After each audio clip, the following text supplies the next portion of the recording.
ഉൾക്കടലിൽ ഇപ്പോഴും ആളിക്കത്തുന്ന ചരക്കു കപ്പലിന്റെ ദൃശ്യങ്ങൾ ആശങ്കപ്പെടുത്തുന്നതാണ്. രക്ഷാദൗത്യത്തിനുള്ള കപ്പലിൽ നിന്നുള്ള ഏറ്റവും പുതിയ ദൃശ്യങ്ങൾ 24 ലഭിച്ചു.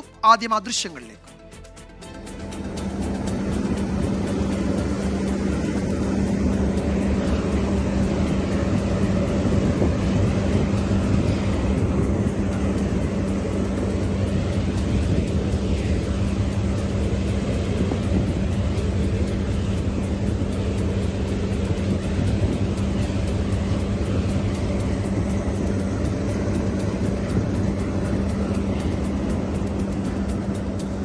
ഏറ്റവും പുതിയ ദൃശ്യങ്ങളാണ് പ്രേക്ഷകർ കാണുന്നത്. ദീപക് ധർമ്മട വിവരങ്ങൾ നൽകും കോഴിക്കോട്ടുനിന്ന്. ദീപക്, ഈ കപ്പലിൽ ഇന്നലെ നമ്മൾ കണ്ടതുപോലെ തന്നെ തീ ആളുകയാണ്. അതിന് ഏതെങ്കിലും തരത്തിലൊരു ശമനമുണ്ട് എന്ന് നമുക്ക് മനസ്സിലാകുന്നതേ ഇല്ല. തന്നെയുമല്ല, കപ്പൽ ചെരിഞ്ഞിട്ടുണ്ട് എന്നത് ഇപ്പോൾ നാവികസേനയും കോസ്റ്റ് ഗാർഡും ഒക്കെ വ്യക്തമാക്കുകയും ചെയ്യുന്നുണ്ട്. ഈ ദൗത്യം എങ്ങനെ പുരോഗമിക്കുന്നു? തീ അണയ്ക്കാൻ പറ്റുന്ന എന്തെങ്കിലും സാഹചര്യമുണ്ടോ ആ മേഖലയിൽ? ഇപ്പോൾ ഈ കപ്പൽ നിൽക്കുന്ന ഭാഗത്ത് ഈ ദിവസം കനത്ത മഴയ്ക്ക് സാധ്യതയുണ്ടെന്ന് ചില കാലാവസ്ഥാ റിപ്പോർട്ടുകളും വന്നിരുന്നു. അപ്പോൾ അത് ഏതെങ്കിലുമൊക്കെ തരത്തിൽ ഈ ദൗത്യത്തെ സഹായിച്ചേക്കും? എസ് വിജയകുമാർ, ഇതിൽ ഏറ്റവും പ്രധാനപ്പെട്ട കാര്യം അതീവ ദുഷ്കരമായാണ് ഈ പ്രവർത്തനം പുരോഗമിക്കുന്നത് എന്നുള്ളതാണ്. നമുക്കവിടെ ഓപ്പറേഷൻ ടീമിൽ നിന്നും ലഭിക്കുന്ന വിവരമനുസരിച്ച് ഈ കപ്പൽ ചെരിയുന്നത് കൂടുതൽ വലിയ പ്രതിസന്ധി സൃഷ്ടിക്കും. കാരണം ഇപ്പോൾ തന്നെ നിരവധി കണ്ടെയ്നറുകൾ, ഹൈലി ഇൻഫ്ലേമബിളായ നിരവധി കണ്ടെയ്നറുകൾ ഈ രക്ഷാദൗത്യത്തിന് പ്രതികൂലമാകുന്ന വിധത്തിൽ കടലിൽ കിടക്കുകയാണ്. കാരണം ഈ നാവികസേനയുടെയും കോസ്റ്റ് ഗാർഡിൻ്റെയും അത്യധിക പ്രാധാന്യമുള്ള കപ്പലുകളാണ് ഈ ഫയർ ഫൈറ്റിംഗ് നടത്തുന്നത്.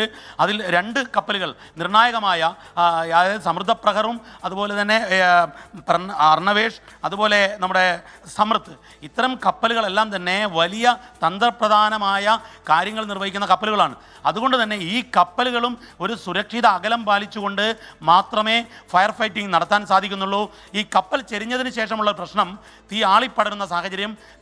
അതായത് നേരത്തെ അപ്പർ ഡെക്കിലെ മുൻഭാഗത്തായിരുന്നു തീയെങ്കിൽ ഇപ്പോൾ അത് പുറകിലേക്ക് പ്രവഹിക്കുന്നു എന്നുള്ളതാണ്.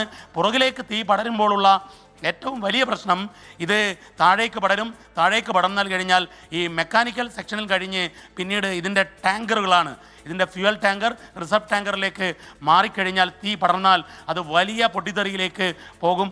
അത് പോകാതിരിക്കാനുള്ള ഈ ഫയർ ഫൈറ്റിംഗ് ആണ് ഇപ്പോൾ നടക്കുന്നത്. അതായത് തീ അണക്കുക എന്നുള്ളതിനേക്കാൾ അപ്പുറത്തേക്ക് തീ താഴത്തെ ഡെക്കിലേക്കും, അതുപോലെ കപ്പലിൻ്റെ ഈ തീ ആകെ കപ്പലിൻ്റെ മെറ്റൽ ബോഡിയെ വലിയ രീതിയിൽ താപനില ഉയർത്തിയിട്ടുണ്ട്. അത് സ്വാഭാവികമായും പൊട്ടിത്തെറി ഉണ്ടാകും. ഇപ്പോൾ ഏറ്റവും ഒടുവിൽ 24 പ്രേക്ഷകർ കാണുന്നത് ഏറ്റവും പുതിയ രക്ഷാപ്രവർത്തനത്തിൻ്റെ ഈ ഓപ്പറേഷൻ്റെ ദൃശ്യങ്ങളാണ്.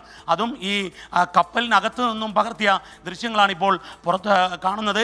ഇത് ഔദ്യോഗികമായി ഇപ്പോഴും നാവികസേന പുറത്തുവിട്ടിട്ടില്ല. അല്പസമയത്തിനകം പുറത്തുവിടുമായിരിക്കും. പക്ഷേ എന്നാൽ ഈ ദൃശ്യങ്ങൾ തന്നെ കാണിക്കുന്നത് അതീവ ദുഷ്കരമാണ് രക്ഷാപ്രവർത്തനം എന്നുള്ളതാണ് വിജയകുമാർ. കൂടുതൽ കപ്പലുകൾ അങ്ങോട്ടേക്ക് പോകാനുള്ള സാധ്യതകളുണ്ട് എന്നുള്ളതാണ് മനസ്സിലാകുന്നത്. അത് ഓപ്പറേഷൻ കമാൻഡിൽ നിന്നും ഒരു വിശകലനം ഉച്ചയ്ക്ക് ശേഷം നടക്കും, ഒരു 3 മണിയോടുകൂടി. അതിനുശേഷമായിരിക്കും ബാക്കി കാര്യങ്ങൾ തീരുമാനിക്കുക. മഴ ഉണ്ടായാൽ നന്നായിരിക്കും എന്നുള്ളത് ഈ ഓപ്പറേഷൻ സംഘം പറയുന്നുണ്ട്. പക്ഷേ ഇപ്പോൾ മഴയില്ല എന്നുള്ളതാണ് വസ്തുത. അത് ദൃശ്യങ്ങളിൽ കാണുകയും ചെയ്യും വിജയകുമാർ. ദീപക്, ഒരു കാര്യം കൂടി, ഈ 4 നാവികരെയാണല്ലോ ഇനി കണ്ടെത്താനുള്ളത്. അവരെവിടെ, അവരെ പറ്റി എന്തെങ്കിലും സൂചനകളുണ്ടോ? അവർ സുരക്ഷിതരാണ് എന്ന് കരുതാവുന്ന എന്തെങ്കിലും വിവരങ്ങൾ ഈ ഘട്ടത്തിൽ ലഭ്യമാണോ? അവരെ കണ്ടെത്താനുള്ള തെരച്ചിൽ എങ്ങനെ പുരോഗമിക്കുന്നു?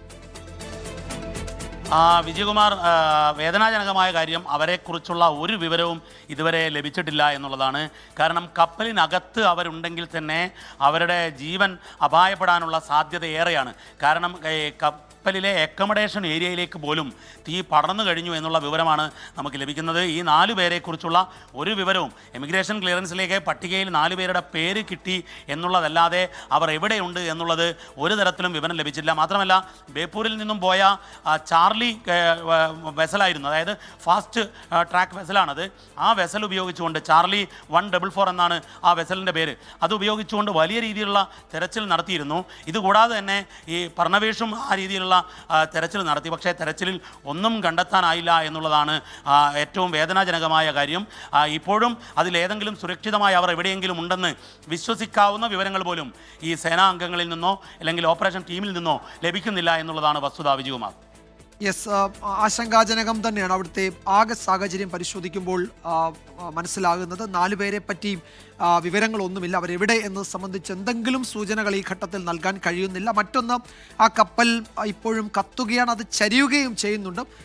അതൊരു വലിയ പൊട്ടിത്തെറിയിലേക്കൊക്കെ പോകുമോ എന്ന ആശങ്ക ഇപ്പോഴും നിലനിൽക്കുന്നുണ്ട്. പക്ഷേ അത് ഒഴിവാക്കാൻ വേണ്ടിയുള്ള തീവ്ര ശ്രമം കോസ്റ്റ് ഗാർഡും നാവികസേനയും സംയുക്തമായി അവിടെ നടത്തുന്നുണ്ട്. ഏറ്റവും പുതിയ വിവരങ്ങളും ദൃശ്യങ്ങളുമാണ് ദീപക് ധർമ്മടം പങ്കുവച്ചത് കോഴിക്കോട്ട്.